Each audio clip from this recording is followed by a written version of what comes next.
Bismillahirrahmanirrahim. Assalamualaikum warahmatullahi taala wabarakatuh. Alhamdulillah pada hari ini 17 Mac bersamaan 27 Ramadan dan sekarang tim Cinta Gaza Malaysia berada di Masjid Kampung Nakhoda Gombak untuk kita mengagihkan ayam segar kepada 242 buah keluarga yang berada di Kariah masjid ini.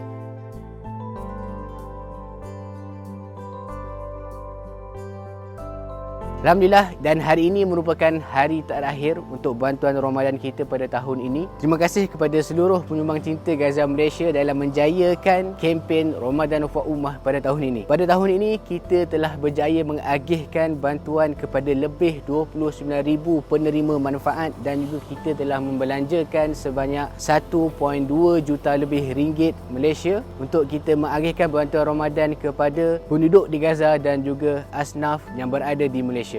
Antara bantuan Ramadan yang kita telah agihkan pada tahun ini adalah seperti pek makanan, pek sayuran, ayam dan juga daging mentah serta pek iftar dan juga duit raya kepada anak yatim. Diharapkan bantuan yang kita agihkan ini meringankan beban mereka di dalam bulan Ramadan ini dan juga menjelang Aidilfitri yang tidak lama lagi.